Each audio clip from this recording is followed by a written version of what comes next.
호주야 클럽 TV 여러분 안녕하세요. 호토박입니다. 8월 2일 오후 3시인데요. 오후 3시면 한참 좀 따뜻할 날씨인데 아직 여기가 8월이니까 시드니 계절로 치면 겨울이죠. 네, 그래서 조금 날씨가 조금 쌀쌀하긴 한데 한국으로 치면 초가을 정도 날씨? 그 정도 되는 것 같아요. 자, 오늘 제가 여러분들하고 나눌 주제는요. 여러분들 자녀를 호주로 조교학을 보내놓고 그 자녀가 고3이 되면 이제 호주 대학을 지원해야 되잖아요. 그래서 뉴사우스웨일즈는 UCAS로 지원하고 퀸슬랜드는 QTEC으로, 빅토리아는 VTEC으로 뭐 이렇게 지원을 하는데 과연 이 대학, 이 학과를 1지망에 하는 게 맞는 것인지 2지망에는 이 대학이 맞는 것인지 혹시 3지망과 2지망 순서를 바꿔야 되는 건 아니지, 혹은 또 입학 허가가 나왔어요. 그럼 이걸 어떻게 처리를 해야 될지, 그대로 가만히 놔두고 다음 라운드를 지켜봐도 되는지, 이 굉장히 혼란스럽거든요. 한국에 계시거나 혹은 조교학으로 어머니가 동행해서 호주에 와 계신다 하더라도 이거 사실 잘 모르세요. 심지어는 고3인 학생조차도 이 내용을 세부적으로 잘 모르거든요. 일선 학교에 있는 선생님들은 이런 세부적인 학생 개개인의 어떤 지망 순서까지 이렇게 살펴봐 주면서 조언을 해주지는 않아요. 그냥 너가 원하는 과, 좋아하는 하고 싶은 공부 이렇게 하면 돼, 뭐 이런 원론적인 답변만 한단 말이죠. 그래서 호토박이가 제대로 한번 파헤쳐 드리도록 하겠습니다. 자, 2023년 호주 대입, 이 에이타 점수로 호주 대학 지원 정밀 분석, 한번 들어가 보시죠. 자, 호주는 각 지역별로, 주별로 대학 지원 창구가 이렇게 일원화되어 있습니다. 그 대학의 다이렉트로 지원도 할 수 있지만 이 일원화되어 있는 창구로 보통 지원을 하거든요. 그래서 캔버라랑 시드니가 속해 있는 곳은 UEC이라는 곳으로 지원을 하게 되고, 또 빅토리아는 VTEC, 퀸슬랜드는 QTEC. 이 퀸슬랜드는 바로 오늘 이 이제 지원 창구가 오픈을 하게 됩니다. 그래서 퀸슬랜드에서 조교학 12학년 학생들은 다 지금 이제 대학 지원을 이제 해야 되는 상황이 되고요. 그리고 이제 사우스 오스트레일리아랑 노던 테리토리를 묶어서 이제 세텍이라고 이렇게 묶여져 있고요. 웨스턴 오스트레일리아는 대학으로 바로 다이렉트로 이렇게 지원할 수가 있습니다. 자, 이렇게 이제 지원을 하는데 뭘 가지고 지원을 하냐, 이제 에이타 점수를 가지고 지원하는데 이 에이타 점수는 주별로 조금 차이는 있지만 보통 12월 달에 나옵니다.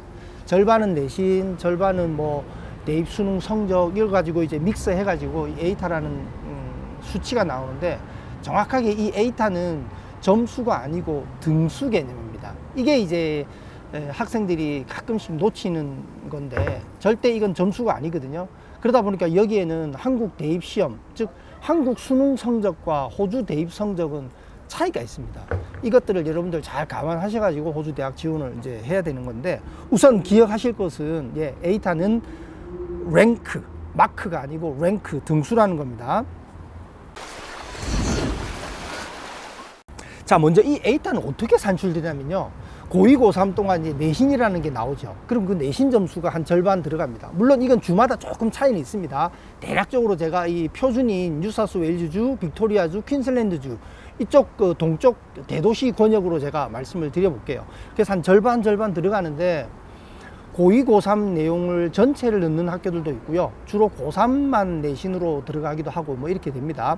어쨌든 내신이 한 절반쯤 되고, 그 다음에 실제로 고3 마지막에 치는 이제 성적이 또 한 반쯤 되잖아요. 근데 보세요. A 학교에서 생물을 선택한 아이들 내신 점수하고, 생물 선생님이 내신 점수를 줬겠죠. B 고등학교에 있는 생물 선생님이 아이들한테 내신 점수를 줬겠죠. 근데 이 내신 점수를 같이 평가할 수는 없잖아요. 한국은 어떻게 되죠? 내신 9등급으로 해서 너는 내신 3등급, 너는 내신 2등급 주잖아요. 그럼 이 학교든 2등급은 같은 2등급이죠. 근데 그 같지 않다는 거 여러분들 잘 아시죠? 서울 시내에 우수한 학교도 있고, 저 지방 소도시에 성적이 조금 미진한 그런 고등학교도 있잖아요. 근데 호주는 이걸 그대로 다르게 받아들입니다. 그러면 과연 A 고등학교랑 B 고등학교의 그 내신 점수, 각각의 선생님이 준 그 내신 점수를 어떻게 키재기를 하냐. 이거 이제 그 학생들, 그 집단이 고3 연말에 대입 수능 성적을, 호주 대입 수능 성적을 시험을 칠 거 아니에요, 그죠? 이 집단의 전체 성적, 이 집단의 전체 성적을 가지고 이걸 키재기를 합니다. 그래서 그걸 보통 교민분들은 이제 학교 점수라 그러는데, 실제로 학교 점수라는 그 어떤 특정한 점수가 있는 건 아니고요. 그 대입 성적을 가지고 여기서 준 그 내신을 다시 이제 변경을 합니다. 그래서 이제 굳이 제가 이 순서대로 말씀드린다라고 하면, 자, 2번이 실제 호주에서 이제 고3들이 연말에 치는 이제 대입 성적이죠. 이게 모더레이트가 됩니다. 아까 말씀드린 대로 학교별로 수준이 다 다르기 때문에 이걸 모더레이트 하고요. 그리고 다시 이거를 2번과 3번을 해가지고 이제 결국은 이제 그 시험 점수, 대입 시험 점수, HSC, 그리고 빅토리아는 VCE, QCE 이런 점수를 주거든요. 그래서 이 점수를 가지고 최종 이제 등수를 감안한 에이타 성적이 나옵니다. 그러니까 결국은 호주는 내신 등급이 한 100등급까지 된다고 보셔도 돼요. 이게 소수점 2자리까지 이 에이타가 나오거든요. 그리고 이 에이타로 나올 때는요, 또 과목 과중치라는 게 있어요. 스케일링. 그러니까 이건 뭐냐면, 예를 들어서 물리를 선택한 학생이랑 비즈니스 과목을 선택한 학생, 여기서 말하는 비즈니스가 뭐 대학에서 배우는 그런 고차원적인 그런 비즈니스는 아니거든요. 근데 물리학이 아무래도 좀 공부하는 시간이 더 투자가 돼야 되고 좀 더 학생들이 공부하기가 좀 어렵지 않을까요? 그죠? 시간 투자도 많고. 그러니까 이거는 과목이 다르게 보는 거예요. 호주에서는 물리를 선택한 쪽에 좀 더 가중치를 줍니다. 이런 비즈니스라든지 뭐 푸드 테크놀로지라든지 뭐 텍스타일이라든지 이런 기능 쪽 관련 뭐 이런 과목이라든지 이런 쪽하고는 차이가 커요. 그래서 이걸까지 다 반영해서 최종적으로 에이타가 나오게 되거든요.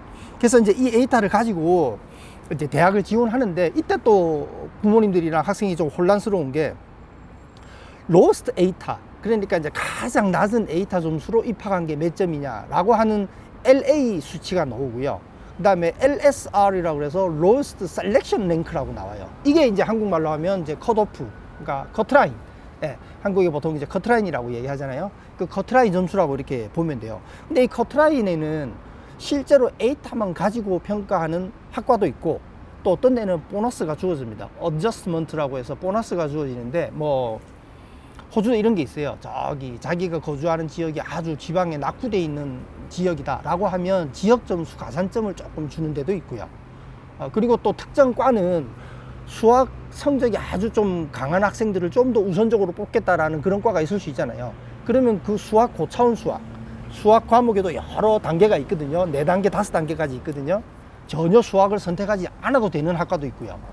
근데 이제 고차원 수학을 선택했으면 또 가산점을 주고, 또 뭐 어떤 제2외국어를 선택했으면 또 어떤 학과들은 그 제2외국어 선택한 아이들에 대해서는 또 가산점을 주고, 이런 보너스 점수가 다 포함된 게 결국은 셀렉션 랭크, 커트라인이 이렇게 되는 거죠.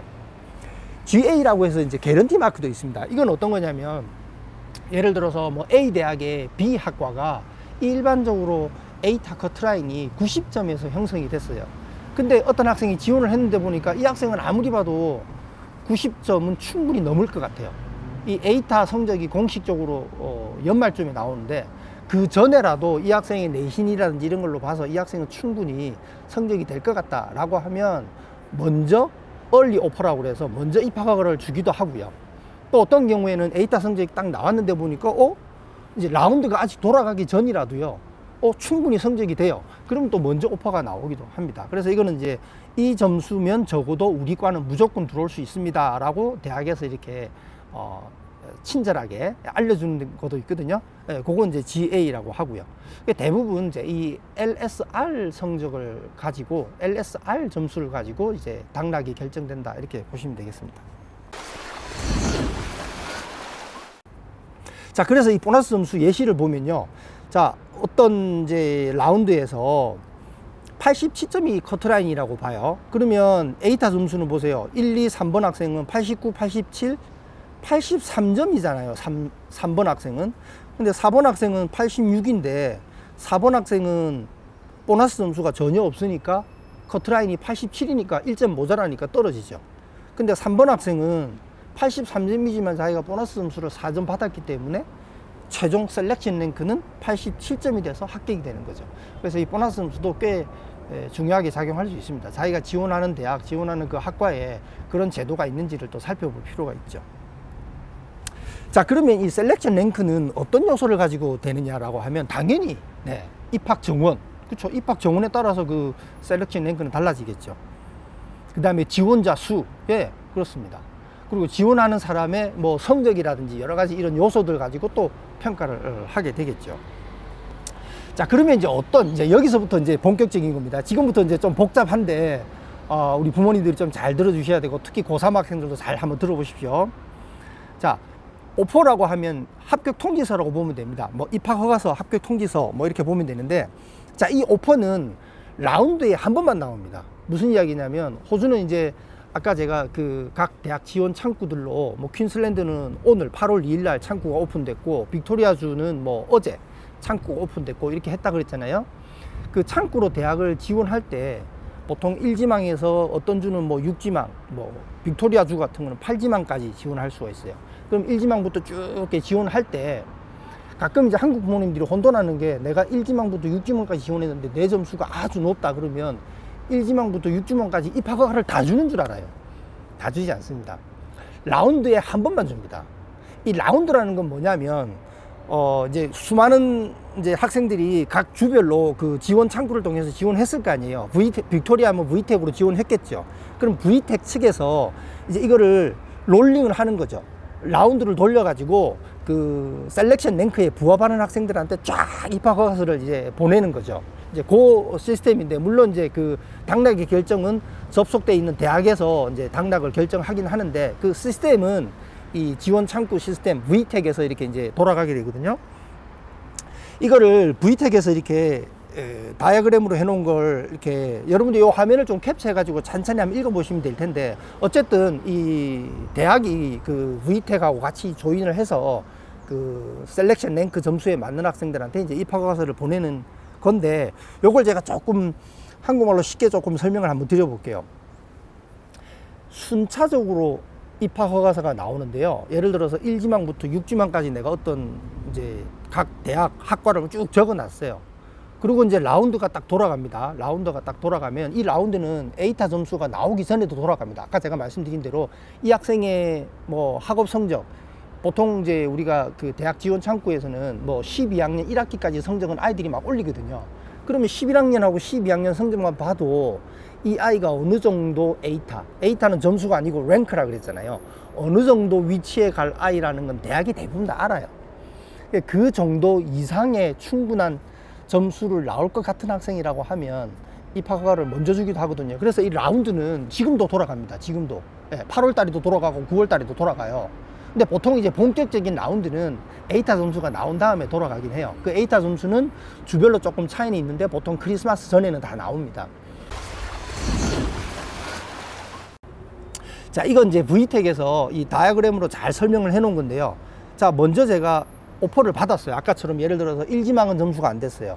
그러면 2지망에 나왔겠죠. 그럼 2지망에 나오면 그 입학허가서대로 내가 등록을 마치면 그냥 합격되고 이제 그 대학 그 과에 가면 돼요. 근데 문제는 내가 3지망 4지망 해놓은 것도 좀 기대를 해볼만 해요. 내가 지금 2지망을 좀 더 선호해서 올려놨지만 혹시나 내가 3지망을 된다라고 하면 3지망 학과에 갈 생각도 좀 있어서 좀 기다려 보고 싶어요. 네, 이 가능합니다. 그럴 때는 어떻게 해야 되냐면요, 2지망에 데드라인을 체크하셔야 됩니다. 대학이 무한정 기다려주지는 않거든요. 왜? 다음 라운드에 또 입학허가서를 받지 않은 학생은 계속 그 입학 정원만큼 다음 라운드에서 또 라운드가 돌아가서 또 입학허가를 막 뿌리겠죠. 그죠? 그렇기 때문에 여러분들이 데드라인을 보셔야 되는데, 만약에 데드라인이 한 4주 정도 넉넉하게 주는 학과라고 하면 그러면 요거 냅두고 또 2주 후에 입학 라운드가 돌아가면 또 3지망이든 4지망이든 되는 걸 또 지켜보면 되겠죠. 그래서 또 다른 데가 또 된다? 그럼 그때 이제 둘 중에 최종 내가 어디를 갈지 이제 고민을 하면 되는 거죠. 근데 만약에 2지망에 입학허가를 받았는데 이 데드라인이 너무 짧아요. 그럼 결단을 하셔야 됩니다. 여기를 등록할 건지 아니면 다음 걸 기다려 볼 건지. 이때는 저는 항상 주장하는 게, 일단 등록하세요. 등록한 다음에 나중에 좀 복잡더라도 환불 절차를 밟아서 다시 3지망 대학으로 옮겨갈 수는 있거든요. 그래서 일단은 그 데드라인을 확인하고 등록을 해야 됩니다. 여기서 등록한다는 거는 학비까지 다 낸다는 거예요. 첫 학기 등록금 보통 내거든요. 그리고 자기가 이제 그 지망에서 내가 입학허가를 못 받으면 학생들이 막 초조해요. 9월달, 10월달도 막 사전 라운드가 돌아가는데 내가 거기서 입학허가를 못 받는데, 종종 친구들 중에 누가 입학허가서 받았다더라 하면 학생들이 좀 초조해지고 긴장도 되잖아요. 괜찮아요. 80% 이상의 입학허가는 에이타 점수가 나온 1월달에 전부 1월달 라운드에서 전부 입학허가를 받아요.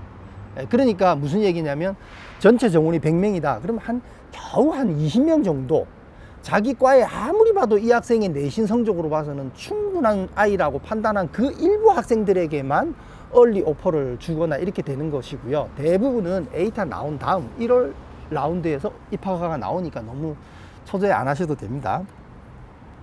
자, 그 다음에 이제 또 중요한 건데 바로 이겁니다. 이 순서를 바꾸는데 자, 아까 보십시오. 1지망에 내가 점수가 안 돼서 안 됐다 그랬잖아요. 근데 2지망에 입학허가가 나왔다 그랬잖아요. 그런데 2지망의 데드라인이 한 달쯤 있어요. 넉넉해요. 그럼 내가 2지망 아직 당장 학비 안 내고도 다음 라운드 기다려 볼 수 있겠죠. 이때 다음 라운드를 기다리려면요, 이 2지망을 밑으로 내려야 돼요. 만약에 2지망을 그대로 두면 어떻게 되죠? 예, 다음 라운드에서 1지망 여전히 점수 안 되고 2지망 입학허가 받았네?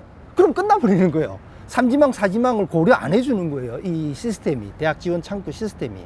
그래서 이 합격을 오퍼를 받은 이거를 아예 리스트에서 빼거나 아니면 제일 밑으로 내려놔야죠. 그래야 다른 것들을 고려해 주게 되잖아요. 이 부분을 잘 놓쳐요, 부모님들이. 학생들도 잘 모르고요. 그래서 이게 굉장히 중요한 요소입니다. 자, 이거를 제가 요걸 한번 설명해 드려 볼게요. 요거는 이제 유액의 예시로 나와 있는 건데, 자, 1지망의 바첼러 B가 바첼러 학사입니다. 바첼러 라이프 사이언스를 지원했고 2지망에 애니멀 사이언스를 지원했어요. 그런데 내가 1지망은 안 됐지만 2지망에 입학을 해서 나왔어요. 그럼 어떻게 되죠? 네, 다음 라운드를 위해서 2지망을 제일 밑으로 내리거나 빼야지 세 번째, 네 번째, 다섯 번째를 위로 끌어올려서 2, 3, 4로 이렇게 순서를 조정해 놓고 기다리게 되겠죠. 그래서 이 순서 조정이 굉장히 중요하다는 거 꼭 기억하셔야 되고요. 그리고 만약에 그래서 이제 두 군데 오퍼를 받았어요. 그러면 최종적으로 내가 어디를 하나 선택한다. 그러면 나머지 하나는 빨리 철회를 해야 되겠죠. 이미 학비를 냈다 그러면 학비 돌려받는 절차를 빨리 밟아야 되고요.